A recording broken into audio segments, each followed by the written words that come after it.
இங்கே கூடியிருக்கும் என் குடும்பத்தை சேர்ந்தவர்களே, வந்திருக்கும் பத்திரிகையாளர் நண்பர்களுக்கும் இந்த யூடியூபர்ஸ் அவர்களுக்கும், ஏன்னா நான் இன்னைக்கு வாழ்ந்துட்டு இருக்கேன்னா அது முக்கிய காரணம் அவங்க தான். ஏன்னா அவங்க தான் அக்கப்புறம் எழுதுவாங்க, எழுதினாலும் பரவாயில்ல, நல்லா இருப்பேன் நான்.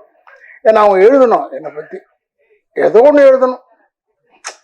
புரியுது உங்களுக்கு? இப்போ காந்தியை பற்றி பேசும்போதெல்லாம் கோட்ஸை பற்றி பேசுகிறாங்கல்ல, அது மாதிரி தான். அது தவறு கிடையாது. இருந்தாலும் நல்ல நண்பர்கள். அண்டு சகோதரர் தானவர் என்னுடைய சகோதரன். அவர் நாங்கள் எப்பவுமே சண்டை நிறைய சண்டை போட்டிருக்கோம், நிறைய வாட்டி சண்டை போட்டிருக்கோம், நிறைய தடவை அதை பற்றி கவலைப்படுறதில்லை, ஒற்றுமையாக போயிட்டே இருக்கோம். அதான் ஆச்சரியமாக இருக்கு. அவர் வீட்டு ஃபங்க்ஷனாக இருந்தாலும் சரி, என் வீட்டு ஃபங்க்ஷனாக இருந்தாலும் சரி, அவர் வந்து கலந்துக்கிட்டு நானும் வந்து கலந்துப்பேன். அதே மாதிரி சகோதரர் செல்வமணியெல்லாம் ஏன் மறக்க முடியாதுன்னா, இன்னைக்கு ராதாரவி நிற்கிறான்னா அதுக்கெல்லாம் ஒரு காரணம் வந்து செல்வமணி அவர்களும் இருக்கிறார்கள். ஏன்னா அவருடைய படம் செம்பருத்தி போய் நடிக்கிறேன்னு போது தான் எனக்கு ஹார்ட் ப்ராப்ளம் வந்தது. அப்போ வீட்டில் படுத்துருந்தேன். அப்போ அந்த 3 மாதமும் அவர் வெயிட்டிங். எதுக்கு? செம்பருத்திக்கு நான் வந்து நடிக்கணும், அதுக்காக வெயிட் பண்ணி என்னை நடிக்க வச்சார். அது ஒரு பெரிய ஒரு ராசியாச்சு. எதுக்குன்னா, எனக்கு தங்கச்சியாக நடித்தது அதில் ரோஜா, இதில் வந்து நம்ம நளினிமா, என் தங்கச்சி உயிர் உள்ள ஒரு விஷால. அதனால் அவங்க எல்லாமே பெரிய பெரிய ஹிட்டாகி பெரிய ஆளுங்களாக இருக்கும் போது கூட இன்னைக்கு வரைக்கும் அதே மரியாதை, அதே இது அன்பு செலுத்திட்டு இருக்காங்க. அவர்களுக்கு என்னுடைய வணக்கங்களை கூறி, சகோதரர் அவரை பற்றி சொல்ல தரவில்லை. அவர் இயக்குனர் என்னை வந்து சென்னை காதல்னு ஒரு படத்தில் நடிக்க வச்சார். நான் அவ்வளோவா கேட்கல அவர்கிட்ட போய் வாய்ப்பு. ஏன்னா டைரக்டர்கிட்ட எப்பயும் நான் வாய்ப்பு கேட்டுருவேன். ஏன்னா இல்லை, அடுத்த படத்தில் நான் பிரமாதமான ஒரு வேஷம் செய்யவே முடியாது. சும்மா சொல்லுவாங்க, அவங்க இருக்கிற பிஸியில் நம்ம மறந்துடுவாங்க. அதனால் அப்பப்போ நான் அட்டெண்டன்ஸ் போட்டுக்கிட்டே இருப்பேன். இவங்ககிட்ட டைரக்டர்கிட்டையும் ப்ரொடியூசர்கிட்டையும் என் அட்டெண்டன்ஸ் இருக்கும். டிஆர்கிட்ட கவலை இல்லை, ஏன்னா அப்படி தான் ஆளினால் அழகுராஜா. அதனால் அவருக்கு எந்த ஏரியாவில் கேட்டாலும் அவருக்கு கவலை இல்லை. அவர் எப்பயுமே என்னை கூப்பிட்டு, உயிர் உள்ள வரை உஷா வரும்போது நாங்கள் சொல்லியிருக்கேன், பேட்டியில் சொல்லியிருக்கேன், என்னை கெடுத்தவர் டி ராஜேந்தர்னு. ஏன் என்ன கெடுத்தாருன்னா, 8 வருஷமாக எனக்கு படம் இல்லை. லா காலேஜ் படிச்சுக்கிட்டு இருந்தேன். கொஞ்சம் கொஞ்சம் ஒரு 2 படம் ஒரு படம் அப்படி நடிச்சுக்கிட்டு இருப்பேன். அப்போ டிஆர் சார் வந்து எனக்கு வந்து அமெரிக்காவில் எங்கள் அக்கா இருக்கிறதுனால என்னை கூப்பிட்டுட்டு, இவருக்கு எழுதி போடுற ஓஹியோவில் ஒரு ஆளை கேட்டிருக்காரு டைரக்டராக வேணும்னா அப்படின்னு கூட எழுதி போட்டேன். ஓஹியோவில் அவர் இருக்கார், ட்ரெஸ்பாஸ் அவென்யூ. அவர் பேர் மிஸ்டர் ராவ், இந்தியன். உடனே நான் எம்.ஆர். ராதாசன்னு உடனே ஒத்துக்கிட்டாரு. ஆனால் அந்த பதிலை சொல்கிறதுக்கு மட்டும் 2 வருஷம் எடுத்துக்கிட்டார். அதுக்குள்ளேயும் பார்த்தா உயிர் உள்ள ஒரு விஷா உள்ளே வந்துச்சு. இவர் என்னை கூப்பிட்டு அறிமுகப்படுத்தினது பெரிய அளவில் போய் எல்லா படத்துலையும் நான் தான் வில்லன். கெடுக்கிறதுக்கு ரைட்டான ஆள் யாருன்னா ராதா ரவின்ற அளவுகளை கொண்டாண்டார். அதனால் என்னை வந்து ஊருக்கு போகாமல் தடுத்ததும் டிஆர் அவர்கள் தான். இல்லைன்னா நம்ம ஒழுங்காக போயிருப்பேன், அமெரிக்கா போயிருப்பேன்னு வச்சுக்கோங்க. ஆனால் அமெரிக்கா போயிருந்தால் இப்போ உங்களெல்லாம் சந்திக்க முடியுமா, உங்கள் பேர் எடுக்க முடியுமா? இந்த ஊரில் நான் பேர் எடுத்துருக்க முடியாது.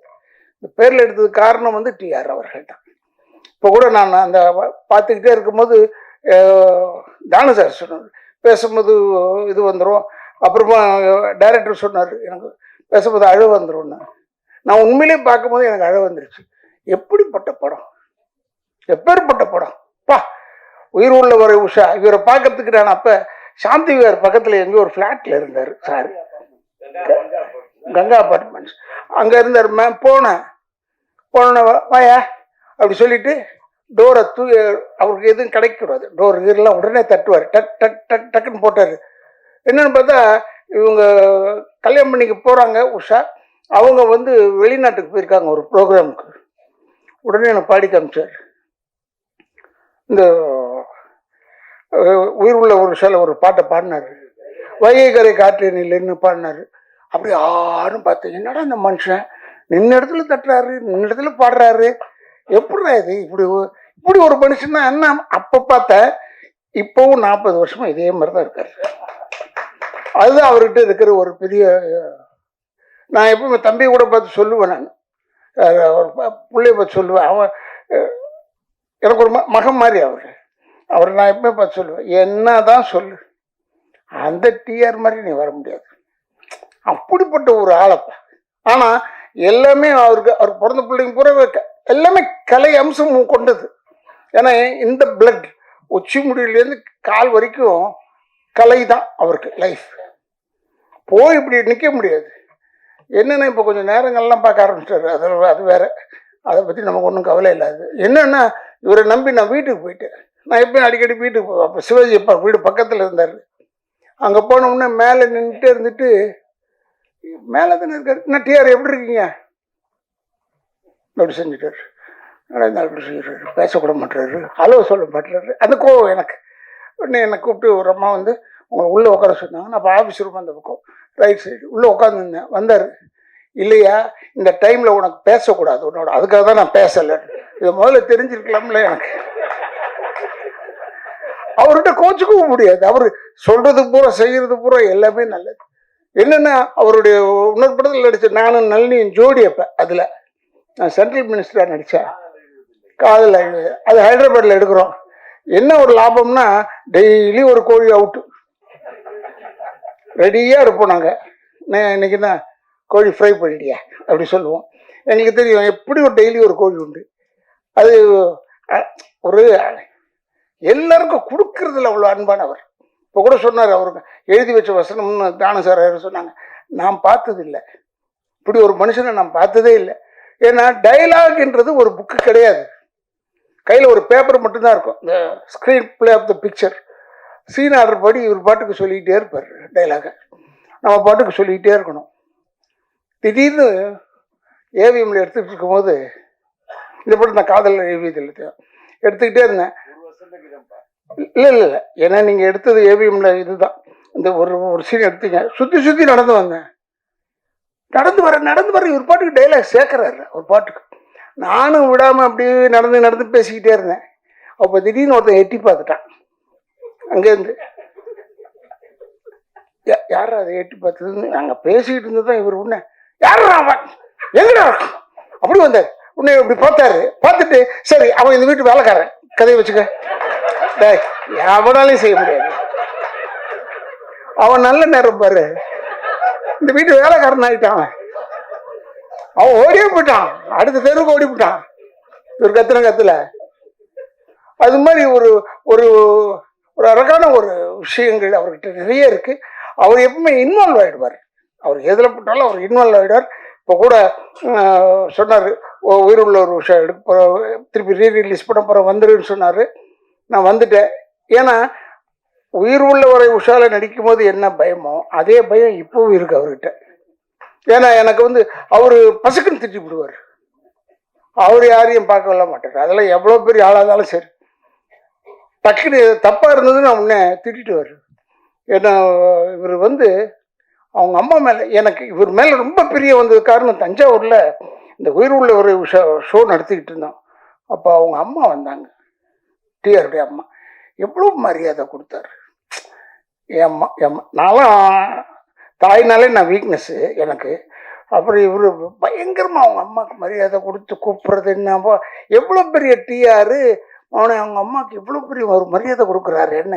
எனக்கு ரொம்ப அதுலேருந்து அவர் கூப்பிட்றாருன்னா உடனே நேராக போயிடுவேன். அதுக்கப்புறம் தான் மற்றது எல்லாமே. அந்தளவுக்கு ஒரு நல்ல மனிதன். அவர் டைலாக் எழுத மாட்டாரு, ஆனால் பேசிக்கிட்டே இருப்பார். இந்த சீனில் வந்தது அந்த சீனில் வராதுன்றது வேறு, இந்த படத்தில் வந்தது அந்த படத்தில் வராது. அந்த டேலண்ட் வந்து வேறு யாருக்குமே கிடையாது. நான் பார்த்த வரைக்கும், நான் பார்த்த நடிகர்கள் வரைக்கும் வர இல்லை. ஏறத்தில் ஒரு 42 வருஷம் ஆயிடுச்சு இந்த படம் வந்து. 40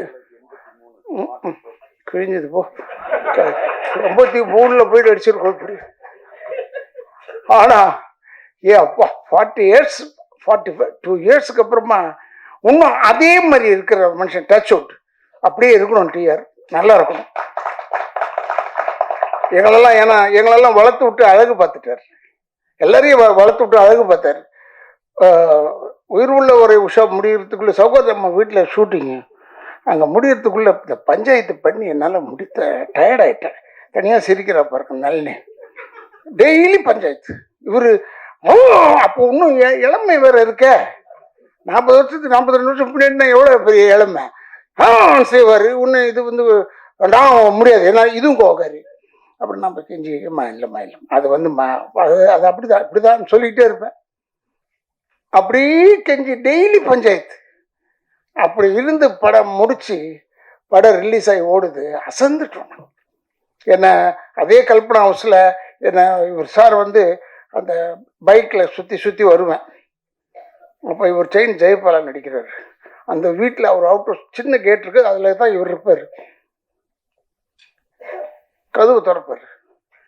உசிலமணின்னு வந்தார். அப்போ அவர் வந்து யார் யாரு அப்படி கதவு தட்டினார். இவரு டடாக்கு திறந்தாரு பாருங்க. ஜகான் சொன்னார். ஒன்னோயா இருந்தாலும் உண்மையில சொல்றேன். இவரு முஸ்லிம் ஓடுறாரு. ஏங்கன்னா இல்ல அவர் ஜகான் சொன்னாரு. அவர் ஜகான் சொன்னது என்னன்னா அவருடைய ஒரு எக்ஸ்பிரஷன் ஆஃப் ஸ்பீச். அது ஜகான் சொல்றது. நீ எதுக்கு இல்ல ஜகான்னா ஹிந்தியில ஓடுன்னு அர்த்தம். அதான் பின்னாடி போயிட்டு இருந்த சொல்றாரு. நான் சிரிக்க அது இல்லைங்க. நைட்ல இத்தனைக்கும் நைட்ல இது நடக்குது. அது மாதிரி ஒரு அற்புதமான நிகழ்ச்சிகள் நிறைய இருந்தது. அவரு வேணும்னே அதை செய்யறது இல்லை. அவர் அப்படிதான். அது உள்ள இன்வால்வ் ஆயிட்டாருன்னா அவர் சுத்தி இருக்கிறது என்னன்னே தெரியாது. அந்த அளவுக்கு ஒரு அற்புதமான மனிதன், நல்ல மனிதன், நல்ல இதயம் கொண்டவர். அவரு இப்போ எங்களை வந்து என்னை வந்து சொல்லியிருக்காரு. அடுத்த படத்தில் ஏதோ நடிகன்னு ஒரு படத்தில் சொல்லியிருக்காரு. நான் நடிக்கிறேங்கன்னு சொல்லிட்டேனே ஒழிய இன்னைக்கு வரைக்கும் திக்குன்னு இருக்கல. இவரோட போய் நடிக்கணும்னா என்ன கண்டிஷனில் போகணும், என்ன மாதிரி போகணும். ஏன்னா இப்போ நமக்கு ஏஜ் ஆயிடுச்சு. எனக்கு 72 ஆயிடுச்சா. இப்போ போயிட்டு இந்த மாதிரி இளமையான சரி எப்படியோ ஒன்று நான் மொல்லம்மா நல்லிட்டம்மா கேட்டேன். நல்லம்மா நீ இருக்கிற அந்த படத்தில் ஆனால் நான் இருக்கிறேண்ணே அண்ணோட அப்பாடா 2 பேர் ஆச்சு கணக்கில். அப்போ இது திட்டு வாங்கத்துக்கு 2 பேர் இருக்கும், போதும் அது போதும் என்று சொல்லி இப்படி ஒரு மனிதனை நப்பா எத்தனை டைரக்டர்ஸ் எல்லா டைரக்டர்ஸ் செல்வமணியோடலாம் மாஞ்சி ஒர்க் பண்ணியிருக்கேன். நிறைய படம் பண்ணியிருக்கேன். இருந்தால் கூட அந்த செல்வமணிலாம் அந்த சாஃப்ட் ஏதாவது பேசுவார். இவர் அப்படி இல்லை. இவர் ஸ்டார்ட் கேமரான்றதுக்கு முன்னாடியே ஆரம்பிச்சிருவார். நம்ம எங்கே போய் ஸ்டார்ட் பண்ணுறது எங்கே எண்டு பண்ணுறதுனே தெரியாது நமக்கு. அந்தளவுக்கு கொண்டாந்து விட்டுருவார். என் வண்டியை தான் நிற்க வச்சாங்க அந்த ஷாட்டில். உங்களுக்கு ஞாபகம் இருக்குன்னு நினைக்கிறேன். பைக் மேலே பறந்து இப்படி வருவார். அந்த ஷாட் போடல இப்போ ட்ரெய்லரில், படத்தில் இருக்கு. நாங்கள் நிற்போம். என் ஃப்ரெண்டு வீட்டில் தான் எடுத்தோம், சீதாராம் வீட்டில். இப்படி பைக் எடுத்துகிட்டு பறந்து டூப்பு தான் வந்து என் வண்டி இடிச்சிட்டான். பின்னாடி வீல்ல இடிச்சு அந்த ஃப்ரேம் ஆஃப் த அம்பாசிடர் கொஞ்சம் மாறி போச்சு. உடனே நான் இவர்கிட்ட போய் சொன்னேன், டிஆர் இப்படி பாருங்க இப்படி பண்ணிட்டேன்னு. அப்படியா நான் பார்த்துக்கிறேன் போனால் அதை கரெக்ட் பண்ணி திருப்பி அந்த பாடியை கொண்டாந்து அதை ஸ்டடி பண்ணுறதுக்கு பல லட்சம் ரூபாய் செலவு. அப்போ அவ்வளோதையும் செஞ்சு கொடுத்தாரு. அப்படி ஒரு நல்ல மனிதன், நல்ல இதயம் கொண்டவர் அவர். இவர் செய்வாரோ மாட்டாரோன்னு பயந்து போய் கேட்டது ஒன்று உண்மை. இப்போ சொல்லிடுறேன். உனக்கு ஒரு வேலை இல்லையாப்ப அப்படி சொல்லிட்டாருன்னா என்ன செய்யறது? இவர்கிட்ட பேசவும் முடியாது. நம்ம இப்போ உஷாவில் நடிச்சுக்கிட்டு இருக்கேன். அது மாதிரி ஒரு நல்ல ஒரு மனிதன், நல்ல இதயம் கொண்டவர். இப்போ நான் படம் பார்க்கும்போது அப்படியே நல்லிமாவை பார்த்துட்டு இருந்தேன். என்ன அழகு! அதே அழகு இப்போவும் இருக்கு, வேற விதமாக இருக்கு. அப்போ பார்க்கறதுக்கு அவ்வளோ அழகு. அந்த படுபாய் இப்போ இந்த கங்கா இதெல்லாம் அனுபவிக்க முடியாமல் போயிட்டானேன்றது தான் வருத்தம். ரொம்ப ஒரு கங்காலாம் நான் வந்து சாமி ஞானச்சேரி சாமிகளை போய் பார்க்கறதுக்கு போகும்போது கங்காலாம் க்யூவில் சரி பண்ணிக்கிட்டு இருப்பான். அந்த அவருடைய ஆசீர்வாதம் தான் இவர் படத்தில் நடித்தார், அவர் ஹீரோவா. ஆனால் கங்கா அப்புறமா வந்து அவன் இல்லையேன்னு போது இன்னைக்கு நான் வரும்போது இதான் மனசில் வச்சுருந்தேன். கங்கா இல்லைன்னு போது வருத்தமாக இருக்கு. அவன் இருந்ததை இன்னும் சந்தோஷப்பட்டிருப்பாங்க என்று சொல்லி பல பேரை திருப்திப்படுத்தக்கூடிய அளவில் இருக்கக்கூடிய நம்மளுடைய சகோதரர் டிஆர் அவர்கள், அவருடைய ஆசீர்வாதம், அவருடைய நல்ல எண்ணம் தான் அவர் பிள்ளையெல்லாம் பெருசாக தூக்கிட்டு வருது, மேலே கொண்டாந்து வச்சிருக்க. சில பேர் என்ன கேட்டாங்க, ஃபங்க்ஷனில் கூட கேட்டாங்க. இந்த ஃபங்க்ஷனில் இன்னொரு ஃபங்க்ஷன், வெளிநாடு ஃபங்க்ஷன் ஒன்று பேசிக்கிட்டு இருக்கும்போது, சார் இவர் வருவாரா? யாருன்னு. எஸ்டிஆரா? அவரை கூப்பிட்டு என்ன செய்ய போகிறாரு? இல்லை அவர் வந்தார்னா செம்ம கலெக்ஷன் ஆகும் சார். அதுக்காகவா?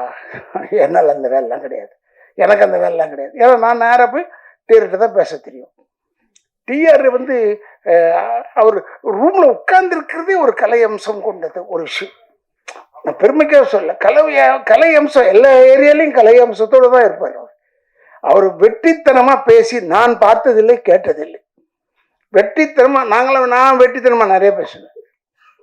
இப்ப பேசிட்டு இருக்கேன், இதுல பாதி வெட்டி பாதி நல்ல விஷயம் இல்ல. அது மாதிரிதான் நான் வந்து எப்பவுமே பேசிக்கிட்டே இருப்பேன், அப்படி அரட்டடிப்பேன் எல்லாம் பண்ணுவேன். அவர் மட்டும் அப்படி இல்லை, எதை தொட்டாலும் சினிமா தான், எந்த பக்கத்தை தொட்டாலும் சினிமா தான். சினிமாவை தவிர வேறு எதுவுமே தெரியாது டிஆர் அவர்களுக்கு. வேறு எதுவுமே தெரியாது, கண்ணிலையும் படாது அவருக்கு. அந்த மாதிரி ஒரு நல்ல ஒரு இதயம் கொண்டவர். இந்த படத்தை ஏதோ 13ஆம் தேதி ரிலீஸ் பண்ணுறாருன்னு சொன்னாங்க. அப்போ சொன்னாங்க காதலர் தினம் அந்த தினம், அதெல்லாம் அவர் பார்த்துருப்பாரியா, அவர் பார்க்காதே கிடையாதுங்க. ஏன்னா உயிர் உள்ளவரை உஷா மாதிரி ஒரு காதல் படம் இது வரைக்கும் வந்துதான் கேட்டு வரல. அது ஒரு ஆச்சரியம் அவர்கிட்ட தான். அதிலெல்லாம் நாங்கள் நடிச்சிருக்கோம்னா எங்களுக்கு பெருமை. இப்போ என்னை கூப்பிட்டதுக்கு நான் ரொம்ப பெருமைப்படுகிறேன் என்று சொல்லி என்னுடைய குடும்பத்தின் சார்பாகவும் திராவிட இயக்கத்தின் சார்பாகவும் என்னுடைய வாழ்த்துக்களை கூறி எல்லா இளைஞர்களுக்கும் ஒன்றே ஒன்று சொல்லிக் கொள்கிறேன், தாய் தந்தையரை முதியோர் இல்லத்தில் சேர்த்து விடாதீர்கள், கடைசி வரைக்கும் வச்சு காப்பாற்றுங்க என்று சொல்லி விடைபெறுகிறேன். நன்றி நன்றி நன்றி நன்றி.